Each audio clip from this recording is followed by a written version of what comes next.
नमस्कार दोस्तों, मैं संजय कुमार आप सभी लोगों का एक बार फिर से स्वागत करता हूं। आज के वीडियो लेक्चर में हम लोग ये देखेंगे कि कंप्लीट क्वेश्चन क्या क्या होता है। 2-3 सेट के थ्रू मैं आपको समझाने की कोशिश करूंगा। आशा करता हूं और लास्ट तक बने रहेंगे। और बेहतरीन नॉलेज के लिए जरूरी है कि आप कंटिन्यूअस साथ रहें, प्रीवियस वीडियो को भी देखें।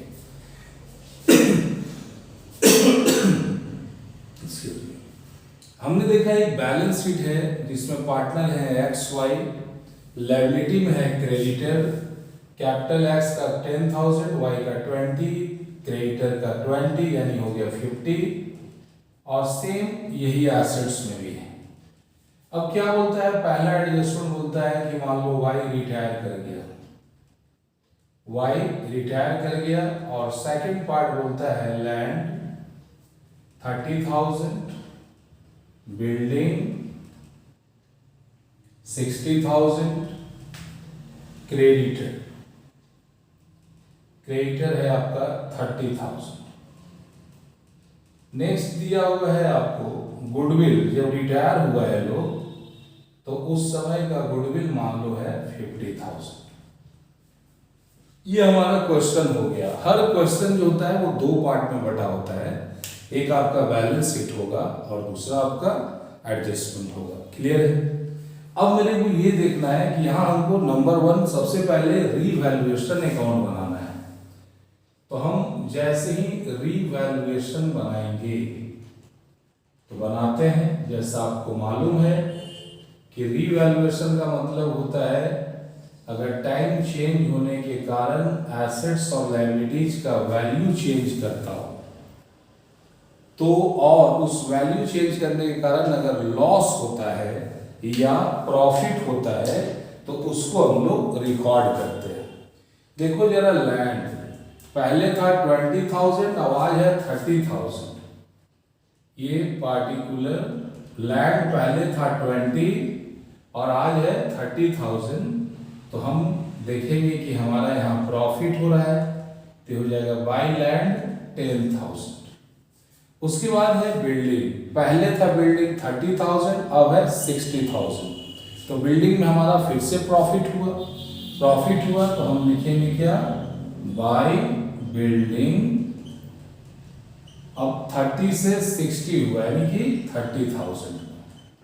अब सेम देखो, क्रेडिटर है यानी कि लायबिलिटी पहले था 20 और अब हो गया है 30।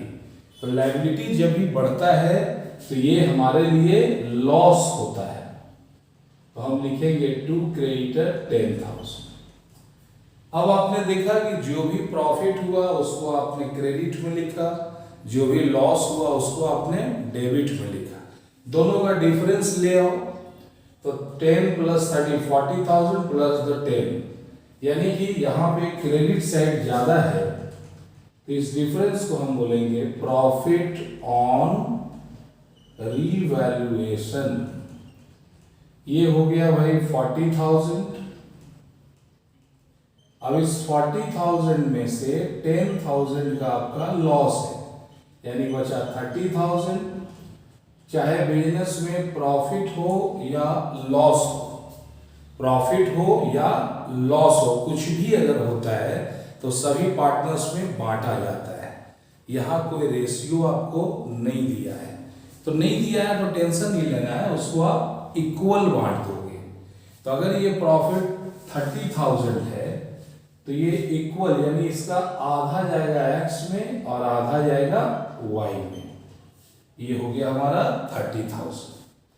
अब रीवैल्यूएशन बनाने के बाद तुरंत में हम लोग बनाते हैं कैपिटल अकाउंट। क्या बनाते हैं तुरंत में? Capital account. तो जरा पार्टनर है यहाँ 2,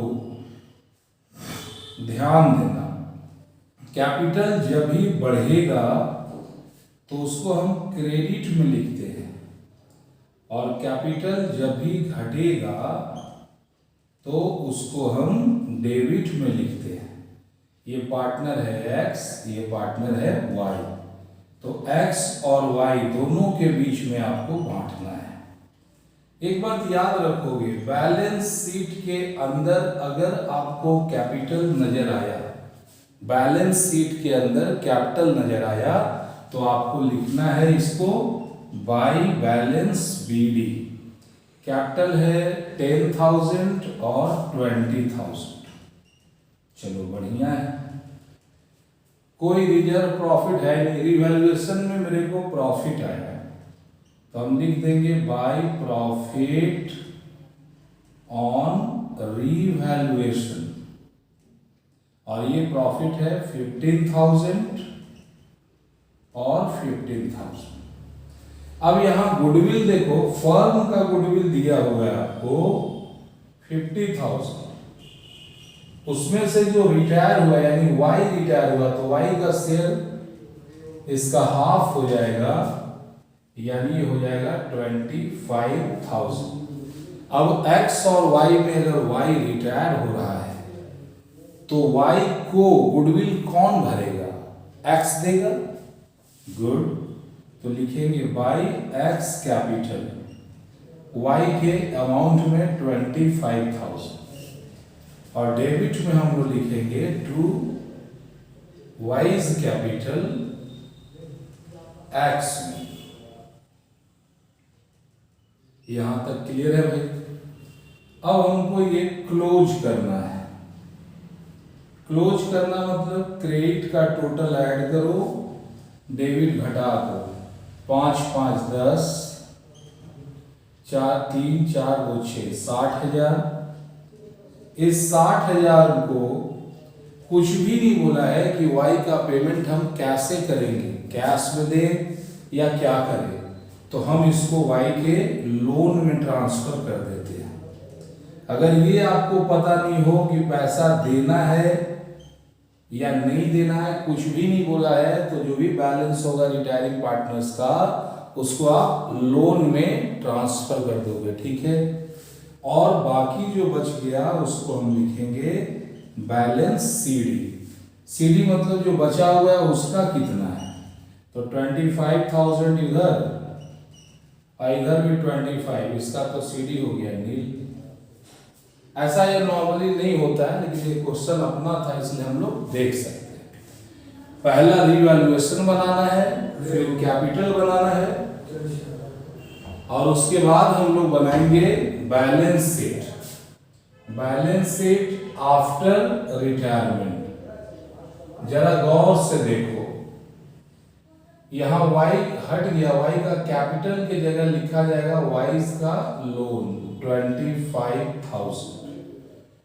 एक्स का कैपिटल यहां दिख ही नहीं रहा है, ऐसा नहीं होगा, लेकिन नहीं दिख रहा फिर भी लिख दो एक्स कैपिटल। क्रेडिटर, क्रेडिटर आपका पहले था 20,000 और अब है 30,000, तो आज का वैल्यू 30,000। अब इधर में आओ लैंड, आज का वैल्यू लैंड का कितना है भाई, तो आज का वैल्यू है लैंड का 30,000। बिल्डिंग के आज का वैल्यू कितना है, तो बिल्डिंग के आज का वैल्यू है 60,000, ठीक है।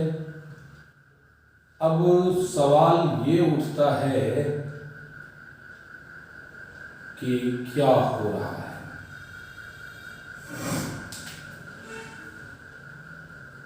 Wise capital, wise loan 60,000, okay.